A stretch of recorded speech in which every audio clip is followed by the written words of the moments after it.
This is Drew with thepodcastingstore.com, your one-stop shop for all things podcasting and remote learning. So the project over at Fort Collins High School, well, let's start at the beginning. If you both could introduce yourselves, explain who you are, what you do, and we'll go from there. I'm Braden Bruntzel. Sounds good. Well, we'll start. Go ahead. Start with Braden since he jumped right in.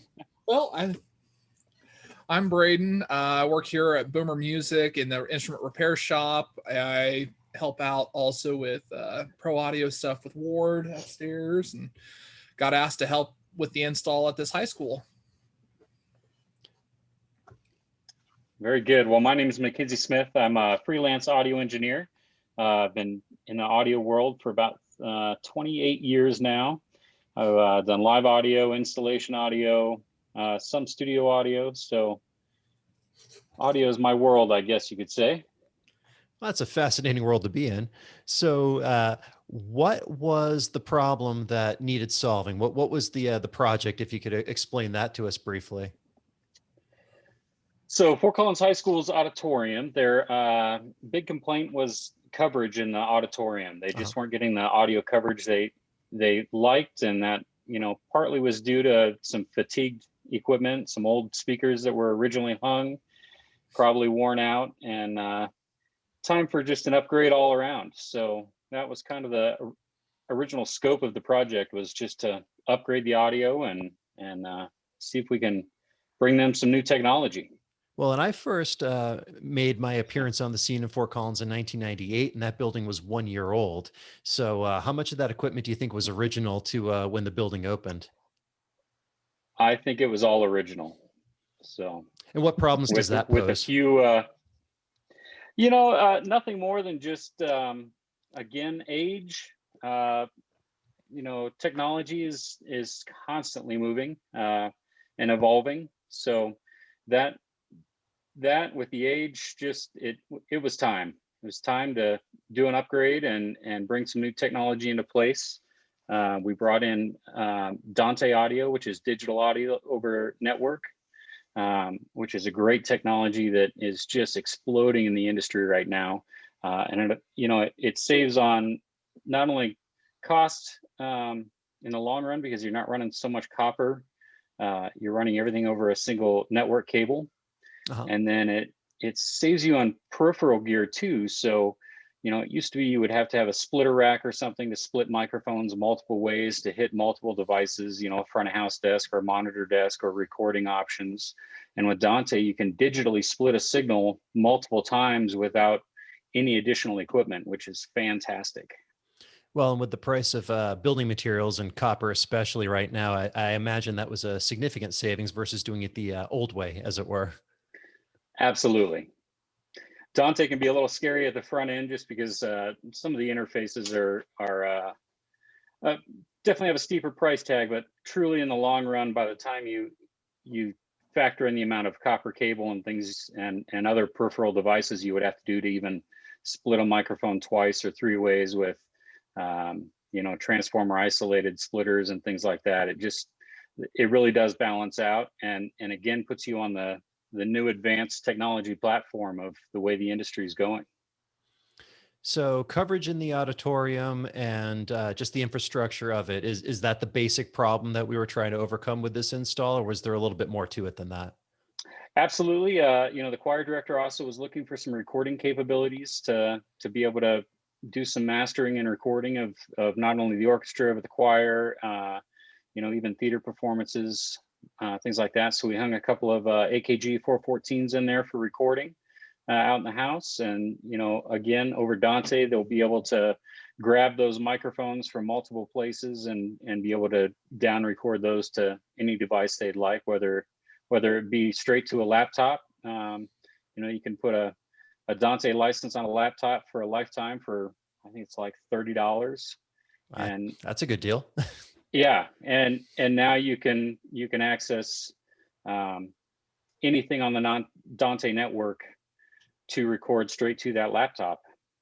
So Well, and for folks who don't know, as far as Fort Collins goes, the auditorium at Fort Collins High School isn't just a high school auditorium. It's one of the two, I believe, with the Lincoln Center, biggest auditoriums in town. So it can accommodate a whole bunch of stuff. I know it's got a significant amount of fly space, so it can do, big shows with big sets and things like that as well. So it's not just a high school stage. There's a lot more to it than that. That is absolutely correct. It's a beautiful facility with like you said, a full fly. It's got a band shell that they can fly in and out, which was fascinating to me how quick they can put that in and out. It's got a orchestra pit, and it's full function for sure. Yeah, I think how many seats is it? I want to say 1,200, but I don't know if that's accurate.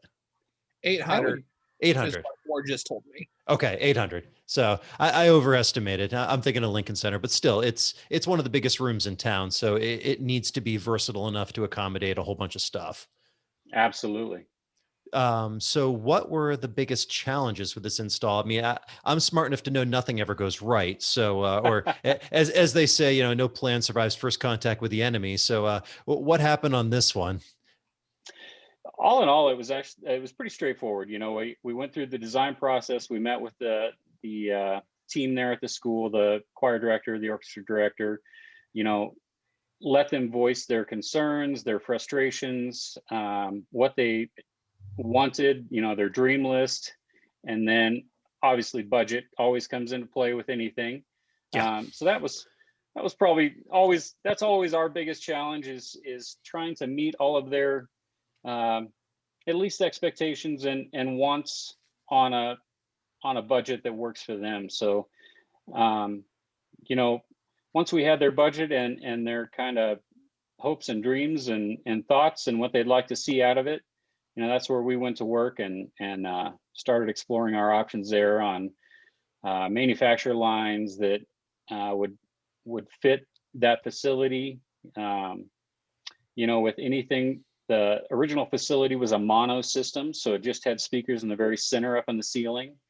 And what we put in is a stereo system, so it's a left and right line array. And then coverage is the other one with an auditorium. You not only have the seats down close to the stage on the floor, but then you have slope slant seats that go up and away from the stage. So, that's where a line array technology really comes into play nicely, to be able to drive a little more power to reach those far seats, but not kill everyone in the front row with too loud a sound. So, all in all, there's always rigging challenges, getting approval there to make sure that the array is flown safely, and then bringing in the electricians to run the power to the new locations. So lots of different teams at play that all work together, and I am very pleased with the outcome there. It's got great coverage. There's we added some technology that they can only expand on from here. Well, I was going to ask you about that. What's the expandability if things start growing beyond where it's at right now? Sure. Well, with the and I'm a big fan of Dante, if you haven't figured that out, but with that addition, that just opens up for a lot of things. So, one of the concerns was as the facility ages and some of that old copper wire that's in the floor and permanently run through some of the building starts to deteriorate, what happens when they start losing microphone jacks on stage and things like that. So we actually took a preemptive step and put 4 additional microphone inputs on either side of the stage that are Dante, again, network. And with that, it's one Cat5 cable that all of those run over. You can run, a base Dante system is 64 channels by 64 channels. So that's 64 in by 64 out. Over one Cat5. There's newer technology out there that is running 128 by 128, just with a few minor changes. So again, that's all over one single cable versus running the giant copper snakes that were this big around and had create a Faraday cage in the in the auditorium when you run that much copper. Yep. 56 channels of tri-core copper. So it's just advances in technology are just it's fun to see where it goes, and and then their adaptability, you know, as they grow or not grow, you know, devices are coming out that are Dante enabled. So a lot of wireless microphones now. You're not having to run an actual input to. You can access all over the network and control the, you know, every aspect of the microphone, from the gain settings to changing radio frequencies and everything else, all from one laptop. And you can run the audio over that same network now. So Well, just those type advances. and Braden, I'm going to put you on the spot a little bit. Mac's obviously an expert with all the Dante Oh, stuff. yeah. How complicated is this for the user to run? Because, you know, I hear all that. I mean, I'm not a expert on live sound reinforcement. I can, you know, make it work. So for me, if I was installing this in my auditorium, that would be my biggest concern is, you know, how big is the book that I'm going to need to read? You know, how many classes am I going to need to attend? How many weekends is it going to take up just to run it as well as I did the old thing? So what's the learning curve like, and how complicated is it really? Well, having McKenzie actually do all the install, he goes through on the computer and already sets up how the Dante system is going to work. So once you have everything set, it's pretty much a set it and forget it situation. You turn the system on, and as long as everything's routed on your mixer how you wanted it routed, it basically replaces the standard core, as I understood it. Cool. How long did it take to install all of this stuff? Because again, you throw all this stuff at me, and I'm, you know, more familiarity with it, obviously, then it doesn't sound complicated, but it sounds like the kind of thing that's going to take, you know, months and years and all that to get up and running. What's the level of complexity in terms of getting it into the building and hot? You know, it really wasn't too bad. We started planning this back in the fall, and then you know, with COVID and everything else, it kind of changed the plans a little bit here and there. And then, you know, the school had to do some creative classroom teaching and ended up using the auditorium as a classroom. So that affected our install date. And then we were also waiting on some state approvals on reading drawings and things like that. So Sure. that took a little time, but actually once we were in the building, we Braden, we got it in about 4 days, 3.5 days. We were actually sound checking at the start of day 4. Yeah. So really day 3 was, we had everything up. We did a real quick, make sure everything was working, but we got really lucky because we were expecting to have to run Cat 5 up and over the top, which was going to take us at least a day to run all those. But we ended up finding conduit that ran from the front of house position basically to all the other positions we wanted. And so that saved us pretty much a day of just someone thought ahead when they built it. Sometimes you run into that luck and sometimes you don't, but we had planned worst case, and then we were fortunate to find a few conduit chases that were over planned or planned for something else that we were able to utilize. So that's Excellent. always a nice find. You just never know when you're going in on a remodel versus new construction. They're two different animals for sure. Oh, we ran into that when we moved the Boomer Music, the store, and did the renovation on it. It was the only thing that gave us trouble was existing. My favorite was when we had a door that had to be located where it was, and the contractor opened up the wall, and we found scorched insulation. And he says, "What do you want to do?" I'm like, "Well, this is easy. We've fixed the wiring that caused it because someone will die. It's not if, it's when." So yeah, the budget for keeping from dying is unlimited. So yeah, I understand completely that you can never assume that, you know, a floor is level, a wall is plumb, or anything like that, because it won't be. The second you start making those assumptions, then you're going to be in a world of hurt. So yeah, preparing for the existing to fight you every step of the way is really the only way you can do that. So the current setup versus what was there, how would you characterize it? I mean, I know it's light years, you know, different, but I mean, how many generations of technology did we jump here? We jumped a couple for sure. You know, they made a big jump. I think they replaced their audio console. It was last year or the year before, and they switched to a new digital console, which that's a huge leap from the old analog consoles. You know, the old analog consoles, you would have racks and racks and racks of outboard gear from reverb units to all the way down to EQ, where digital consoles, that's all included. So that was a big jump for them there. You know, with that, there's always learning curve to learn the new digital consoles, and they're all different. I've got a couple of Allen and Heaths back here behind me that they're my favorites, and that's what they actually have in the auditorium. There is the little brother to these guys, but so that was big. As far as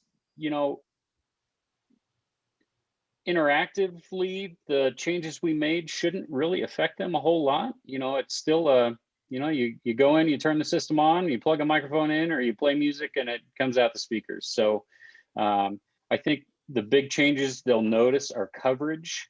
It's a nice even coverage in the auditorium, and then they've got horsepower for days in there. I think Drew and I at one point had the system pretty loud, and Drew was halfway across the parking lot, said he could hear it pretty crystal clear. So that's the other thing when you're dealing with a high school. You got to kind of make sure you're putting in something that isn't going to get abused and destroyed, along with being pretty user friendly as well. So, well, it sounds like it's fairly lick and stick, that the average end user isn't going to see a whole lot of difference in terms of functionality, but they are going to in results, which is absolutely kind of ideal. That if it works the same as they're used to, but it's just better, then how can you complain?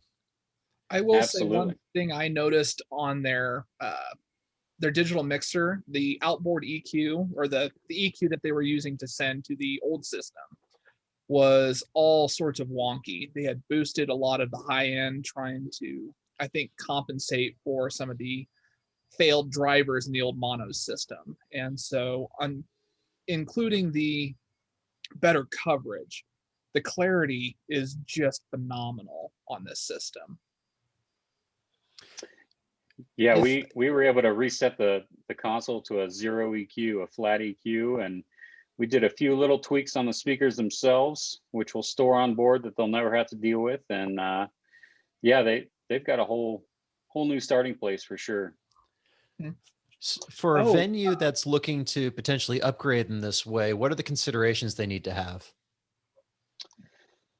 I mean, beyond budget, obviously, because beyond budget, definitely getting a list together from all departments that are going to use the facility of what they're looking for. Is it coverage? Is it volume? Is it flexibility, expandability? Those are all things that need to be considered in any system design. And then from there, it's a matter of finding the right pieces that fit their budget and going from there. And that's a great tip. I know when I'm putting together, like, we're working on a live stream rig right now, or a podcasting rig and stuff like that, that I tend to value flexibility of use as much as anything else. And, the ability to use, this stand to do these 12 different things. And, this mic serves 10 different functions and all that. But absolutely. But yeah, that's a great point, that not everyone thinks that way, that some people, they don't want a Swiss Army knife, they want a knife. And so knowing that from the outset, I think is going to save a lot of consternation and gnashing of teeth. Right. The other thing I think to consider too is people get hung up on name brand a lot. Mm-hmm. I have to have the Shure so-and-so microphone or the, super high-end speaker. And that's just not true either. There are some great manufacturers out there that are available to an affordable budget.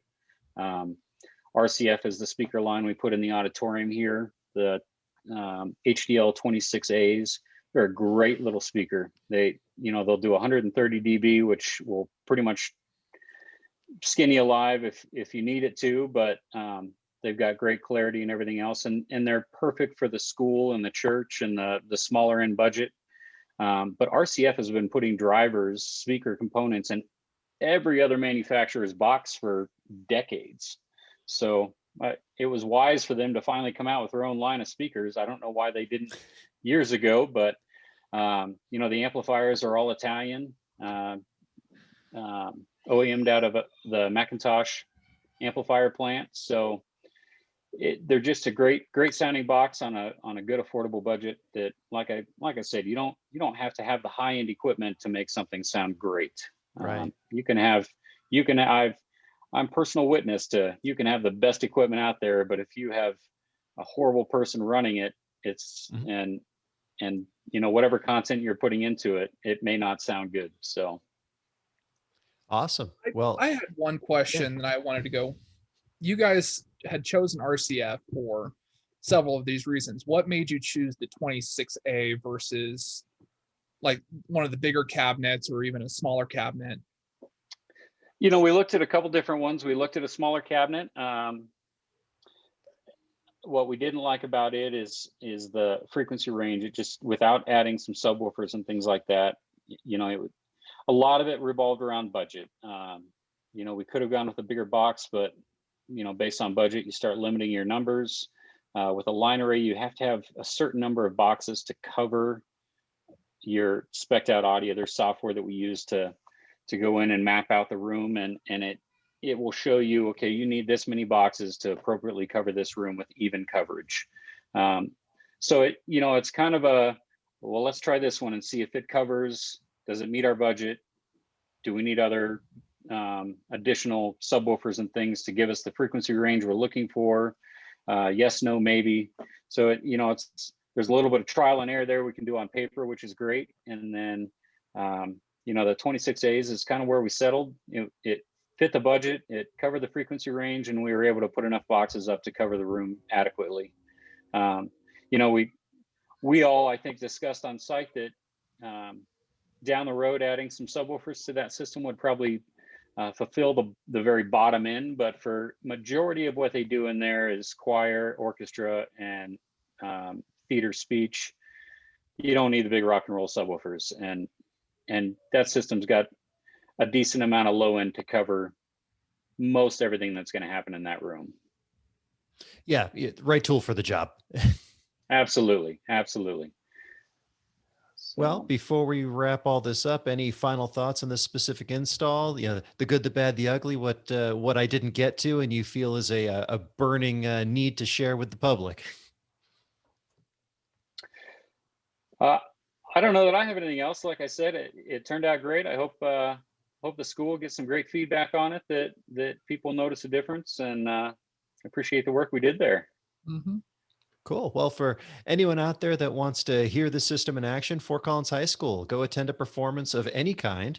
That is now the house system, and it's going to be there for a long, long time. So, Braden, Mac, thank you so much for taking the time to do this recap. I certainly learned a lot because you guys are the experts in all this stuff, and appreciate the hard work that you did in fulfilling the needs of our customer here.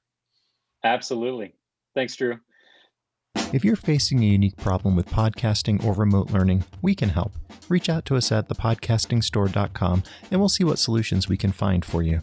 And if you like what you hear, do me a favor and tell a friend. Follow us on Facebook, subscribe to our YouTube channel, and sign up for our e-newsletter, and you'll never miss another podcast or video again. This is Drew with thepodcastingstore.com. Thank you for listening.